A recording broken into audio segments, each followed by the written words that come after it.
Hi, Ezekiel. Hi, Ashley. How are you Hi, guys? nice to Hi, good. How meet are you? you.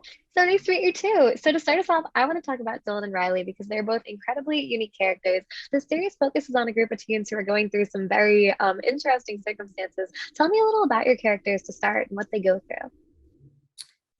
Yeah, well, between him and Dylan is my best friend. I grew up with him. His family welcomed me in because mine wasn't the best, and we're extremely close. But then you'll end up seeing that Riley really feels for Dylan, and grown to she falls in love with him, and that's something she is like afraid to express because she also doesn't want her friendship to change or to lose him, and she also sees how he looks at another, so she's like battling that. But yeah, that's how their relationship is and their dynamic. It's interesting. Very interesting. Ezekiel, what about you? What's your take on your character? Yeah, I mean, Dylan is obviously a sweet, sensitive, thoughtful, soft-spoken guy. He's a deeply loyal friend, and I also think that he is very has a little bit of an obsessive side to him, especially with things being right and correct and good and even ideal. And I think that it's that adherence to kind of a perfection that gets him in a lot of trouble. Absolutely. Now we see these kind of softer storylines happening within this major one that is very scary and eerie, and there's a lot going on. Ashley, you were talking about, this love story, the difficult home life your character had. What do you think these smaller conversations say in the grand scheme of things, just about teenagers growing up and the way that they kind of live their lives? Yeah, and that, I mean, it's not easy being a teenager and all the feels and the relationships and the secrets that they hold. It really tests their friendships, and just even their life at home, and having to have these secrets away from their families. It's You see that they go through a lot, and it's definitely a challenge for them. And yeah. Ezekiel, what about you? What's your take? I mean, I think what's really interesting about the show is that it's kind of a coming of age story. All the characters are in a process of self-discovery, albeit in terrifying circumstances. But I think the show has a lot to say about who your public self is versus your private self, which is a question that's really at the forefront of being a young person today with social media, the internet, uh, and the distinction or dissonances between who we want to portray ourselves as and who we really feel that we are inside. I think that that's that's very relevant to young people today because we're more public than ever, right? I think so too. It kind of has that conversation on social media. Right off the bat, your characters go through a very traumatic experience. How do you think this shapes them for the rest of the film? I mean, I think that Dylan is so afraid of a part of him that he hopes isn't there, and then I think the accident makes him feel like that is the entirety of who he is, and I think that it's really painful for him to have his image of himself shattered, and also to have the effect of on others, which is his worst fear, is hurting other people. Right. Yeah. Same. Absolutely. I think those are incredible takes on them. Thank you guys so much for joining me today. I really appreciate it. I'm so excited for everyone to see the rest of the series. It's incredible. Your room is so cute, by the way. Oh my gosh, thank you so much. That's so sweet of you. I love your makeup. How are you, Madison? Good. How are you? I'm doing great. So, in the series, obviously, you play a set of twins. So, on top of the nature of what happens to them and what they go through throughout the series, what is this dynamic like on screen? How did it differ from playing a solo character? I mean, it's very different in the way of just you're having to prepare two different people. And a lot of the ways I love to work, like I love to kind of like make up moments and have these nuances, like kind of in the moment with, you never know what your scene partner's going to throw at you. But with this, everything is much more planned out and much more figured out ahead of time because my acting double, it's almost in a way would mimic me and try to, kind of come up with things that were very similar to what I would do. So that part was interesting. But I mean, it was so much fun, but definitely took twice the amount of work, twice the amount of time, twice the amount of memorizing. But it was a lot of fun. I've always wanted to do it. That is so cool, and it makes her such a cool vision on screen and as you as an actor, and I absolutely love that. Now, you are kind of switching between two different personalities here. Without giving too much away, you're kind of switching through opposite personalities than you would be originally, which is a very interesting dynamic. How did you work to capture this?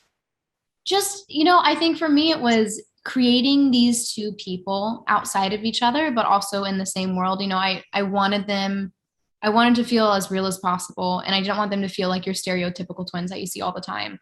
And as many differences as they had, I wanted their similarities to come through too. So it just took work and a lot of work with our amazing showrunner, Sarah Goodman, who made sure, we were always on the same page. And more importantly, the story was being told the way we wanted it to be told. And our story is very character driven. So it's very interesting to see through episode, more and more and more is revealed. So I think it was hard, but like it was fun. I'm really proud of it. Absolutely, and I can totally see that throughout the screen, and I absolutely adore it. What did you learn about Lennon and Allison while playing them? What's your kind of take on them as characters? You know, Lennon on the surface is very much the girl I think everyone wants to be.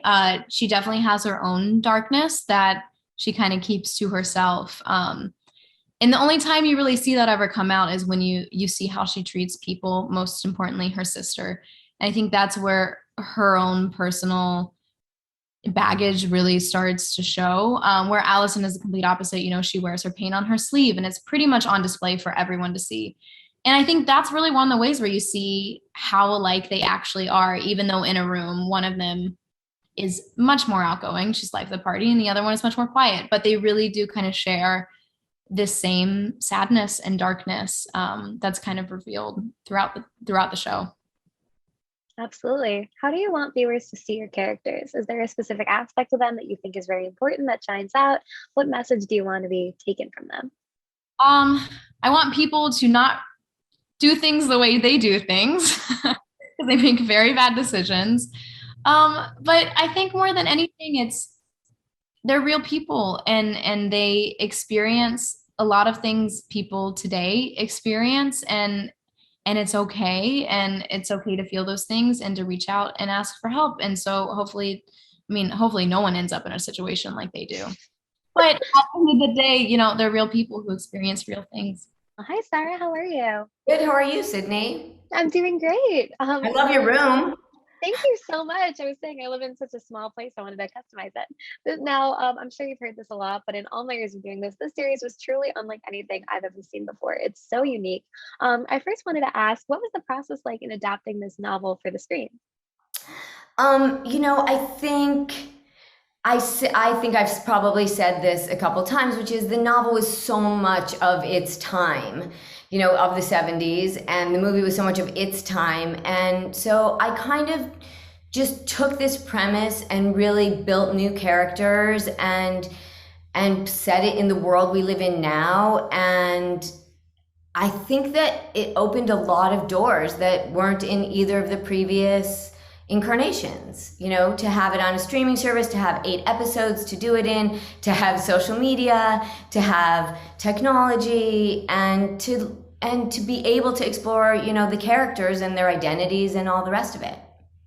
Absolutely. And you can totally see that through those visions. And I absolutely love that. Now, the cinematography in this film is unreal. And not even just that, the quality of the sound, the way they speak, so much about it, the visionary is amazing. Now, as the executive producer, what were the inspirations behind the visuals and the sounds and all of these amazing aspects of this film? I just wanted it to feel specific. So I wanted it to feel specific to Hawaii, but Hawaii where these characters live, not the Hawaii that we see, just as tourists.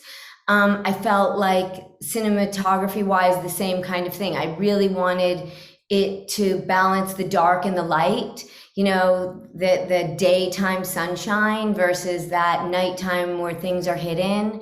And with all of I think all stylistically, that was really important to me to keep it honest and grounded, and yet in this little bit of this heightened, beautiful world.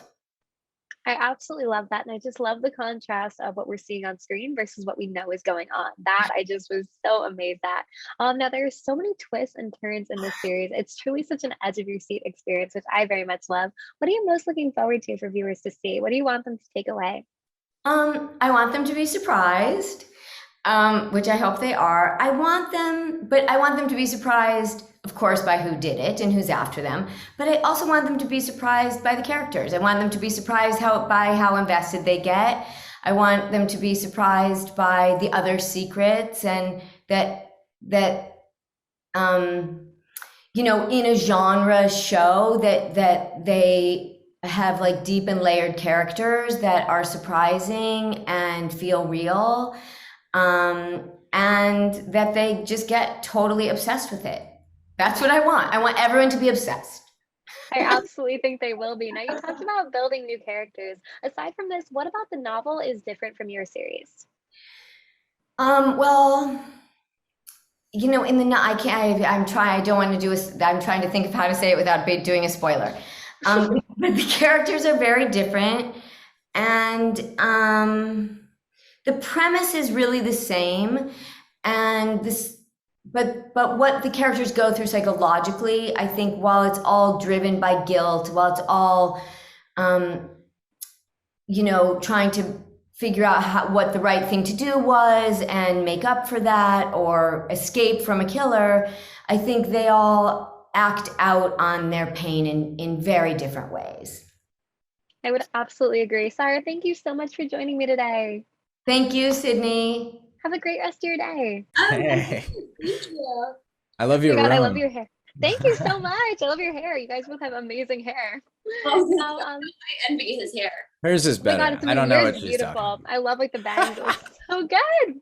So to start us out and moving away from the hair combo, what was it like to play characters previously adapted from a book? Did you play them with their own written personalities, or did you kind of put your own spin on them? Yeah, I definitely put my own spin on Margot, and although there is source material that the show is inspired by, this show is very much its own and its own fresh take on the original material. And I think it's fair that people might think that I'm an extension of Sarah Michelle Gellar's character, but I think the more you watch the show, the more you'll realize that Margot is far more complex than you originally thought. Yeah, I think it might start out in that direction, but Brienne works with a color palette that I think allows for a certain depth as well to this character, and I think it works out really well. So I think everyone should be very excited. You guys both play your characters so three-dimensionally, and I absolutely admired that about your performance. Johnny and Margot, they're both characters who have a ton of layers to them, as we see in the series. What are your favorite things about them as characters? I actually, I love the moments that we get to see Margot be vulnerable. She has this very strong and shiny shield that she puts on to protect herself, and she's quippy and sassy, and those are all like her survival mechanisms. But when you strip all that away and you get to see her be true and insecure and vulnerable and human, I think those are really beautiful moments that people are going to relate to. Yeah, I feel like for Johnny, he's got this heart of gold, and he cares so much about other people. I think it's incredibly commendable. I think it's nice to see when that happens, in my opinion. Those type of characters, I think they restore some faith in humanity. So yeah, I 100% agree. It creates for such a beautiful dynamic, which I really love. Something that I found super interesting about the series and about your characters and the way you guys play them is that we have this obviously big traumatic event going on, but within that we have these little smaller stories. You see love stories, you see recovering from trauma, you see broken homes, you see all of these things. What do you think these smaller stories say about just those conversations on growing up and being a teenager amongst everything else going on? Yeah, the accident is very much a catalyst, right? But even before the accident, everyone had their secrets. And in terms of dealing with the accident and this much bigger secret, you get this trickle effect of everyone's darkness seeping through. And it just goes to show that, there are consequences for your actions. And as a young person, it also goes to show that not everyone is who you think they are, you know, especially when you're young and you have so many responsibilities in terms of school, in terms of your parents, in terms of your friends. There are people that are struggling, especially young people that are struggling. And I think what this show does is it reminds you that if you can, you should ask for help. Yeah. I agree. Yeah. I would say that it doesn't stray away from topics that are difficult to deal with. And I think if you've seen the show, I'm sure you could attest to that as well. I think it does. It really doesn't glamorize or do any of the things that I know a lot of Hollywood has been criticized for doing. And hopefully in that way, people can see it and, take their issues with some seriousness as well, and not, bury it down under layers of emotional walls. So